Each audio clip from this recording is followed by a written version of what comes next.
Hello दोस्तों, welcome back to my channel. यदि आप एक क्लास 9th के स्टूडेंट और आप लोग का एग्जामिनेशन है साइंस का, तो हम आप लोग के लिए ओरिजिनल पेपर लेकर के आ चुके हैं।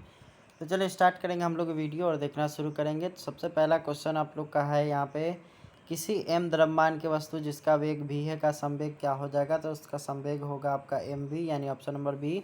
अगला है, द्रव्यमान किस संबंध से प्राप्त होता है। तो ये होता है आपका ऑप्शन नंबर ए। अगला हम लोग देखेंगे, एक अचर बल 0.6 kg द्रव्यमान कि एक पिंड में 0.08 मीटर प्रति सेकंड स्क्वायर का त्वरण उत्पन्न करता है, तो बल क्या होगा। तो ये हो जाएगा आपका ऑप्शन नंबर ए, यानी कि 0.048 न्यूटन। अगला, 1 न्यूटन किसके बराबर होता है। तो 1 kg मीटर प्रति सेकंड स्क्वायर के। अगला है, 30 न्यूटन का कोई बल 5 kg से किसी वस्तु पर 2 सेकेंड तक लगाया जाता है, तो वस्तु का त्वरण क्या हो जाएगा। तो उसका त्वरण हो जाएगा 25 मीटर प्रति सेकंड स्क्वायर। अगला हम लोग देखेंगे, तो किसी गतिशील पिंड का वेग आधा करने से उसका संवेग क्या हो जाएगा। तो संवेग भी आधा हो जाएगा। न्यूटन किसका मात्रक होता है। तो बल का जड़त्व का गुण प्रत्येक वस्तु में होता है। अगला है, एक हवाई जहाज पृथ्वी के केंद्र से दुगुनी त्रिज्या की दूरी पर उसका गुरुत्वीय त्वरण का मान क्या होगा। तो उसका होगा 4.9 मीटर प्रति सेकंड स्क्वायर, यानी कि ऑप्शन नंबर सी। अगला हम लोग देखेंगे, तो यदि किसी वस्तु का भार 49 न्यूटन स्क्वायर है तो उसका द्रव्यमान क्या होगा। 49 न्यूटन है तो उसका हो जाएगा 5 kg। अगला हम लोग देखेंगे, तो पृथ्वी के केंद्र पर 20 kg बालक का भार होगा, तो इसका हो जाएगा, केंद्र पर ले जाइएगा तो वो 0 हो जाएगा। अंतरिक्ष में 60 kg द्रव्यमान वाले व्यक्ति का भार क्या होगा। तो 10 न्यूटन। अगला हम लोग देखेंगे, तो अगला यहाँ पे हो जाएगा, पृथ्वी की त्रिज्या क्या होगी। तो इसका त्रिज्या हो जाएगा आपका ऑप्शन नंबर डी, यानी कि 6.37 इंटू 10⁶ मीटर। न्यूटन का गुरुत्वाकर्षण नियम का यहाँ पे है, सत्य है, लेकिन इसकी जांच नहीं हो सकती। अगला है, कोई पिंड 39.2 मीटर की ऊंचाई से मुक्त रूप से गिरने पर 2 सेकंड के बाद उसका वेग क्या हो जाएगा। तो इसका आंसर हम लोगों ने छोड़ दिया है। अगला हम लोग देखेंगे, तो निर्वात में स्वतंत्रता पूर्वक गति करते हुए सभी पिंडों पर बराबर बल लगते हैं, यानी कि ऑप्शन नंबर डी हो जाएगा। अगला हम लोग देखेंगे, दो या दो से अधिक तत्व आपस में मिलने से क्या बनता है। तो यौगिक बनता है।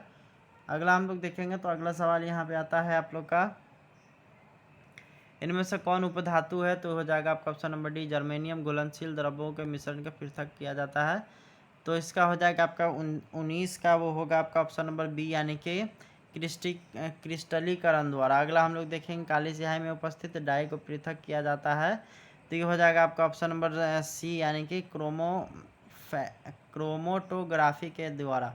अगला, दो घुलनशील द्रव्यों को मिश्रण को पृथक किया जाता है, तो प्रभाजी आसवन विधि द्वारा। अगला है, रंग वाले घटक को नीली अथवा काले रंग के स्याही से पृथक किया जाता है, तो क्रिस्टलीकरण द्वारा। अगला सवाल हम लोग देखेंगे, तो अगला यहाँ पे सवाल आता है, दूध से क्रीम को पृथक करने की विधि को क्या कहा जाता है। तो अपकेंद्रीकरण। विलयन होते हैं तो समांगी मिश्रण, ये KMNO3, तो ये होगा पोटेशियम नाइट्रेट। कैल्शियम क्लोराइड का CaCl2। अगला, 34 ग्राम NH3 परमाणुओं की संख्या क्या होगी। तो इसका आंसर हम लोगों ने छोड़ दिया है। अगला सवाल हम लोग देखेंगे, तो यहाँ पे है, 1 ग्राम CO2 बराबर होता है। तो 1 ग्राम CO2 बराबर होता है यहाँ पे 12 मोल CO2 के बराबर। अगला है, 1 ग्राम परमाणु बराबर होता है, तो ये हो जाएगा आपका 1 ग्राम परमाणु का बात किया जाए तो यहाँ पे 12 मोल C के बराबर। अगला सवाल हम लोग देखेंगे, तो 0.4 मोल CO2 बराबर होंगे, तो यहाँ पे हो जाएगा आपका ऑप्शन नंबर बी, यानी कि 17.6 सोडियम हाइड्रोक्साइड NaOH। अगला, कैल्शियम सल्फेट का CaSO4। अगला हम लोग देखेंगे, तो इनमें से कौन नहीं उड़ने वाला पक्षी है। तो इनमें से किस सरीसृप के हृदय में 4 कक्ष होते हैं। तो मगरमच्छ, यानी ऑप्शन नंबर डी। अगला हम लोग देखेंगे, तो लेटेराइट लाइन सिस्टम किस में पाया जाता है। तो ये मछलियों में पाया जाता है। समुद्री घोड़े किस प्रकार के प्राणी में रखा गया है। तो अस्थि युक्त मत्स्य। अगला हम लोग देखेंगे, तो इनमें कौन अंडे देता है। तो इनमें अंडे देने वाले जो जीव है वो है प्लेटिप्स। अगला है, जबड़ा विहीन मछली एनाथा होता है। वर्गीकरण की इकाई क्या है। तो स्पेसीज। अगला सवाल हम लोग देखेंगे, तो अगला आता है यहाँ पर, इनमें से कौन क्रिप्टोगैमी है। तो ये हो जाएगा आपका ऑप्शन नंबर डी। मक्खियाँ किस रोग का उपचार का सहायक है। तो मलेरिया। एंटीबायोटिक नामक दवाई किसके खिलाफ काम करती है। तो जीवाणु के खिलाफ। इनमें से किन्हें फादर ऑफ इम्यूनोलॉजी कहा जाता है। तो लुईस पास्चर को। अगला है एंटीजन के विरुद्ध हमारा क्या तैयार करता है, तो एंटीबॉडी। अगला सवाल हम लोग देखेंगे, तो अगला सवाल हम लोग का आता है,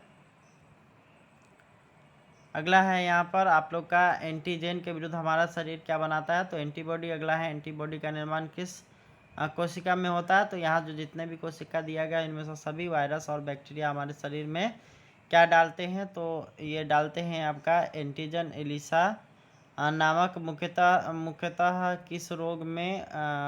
किस रोग की पहचान में किया जाता है, तो इसका आंसर मुझे नहीं पता है।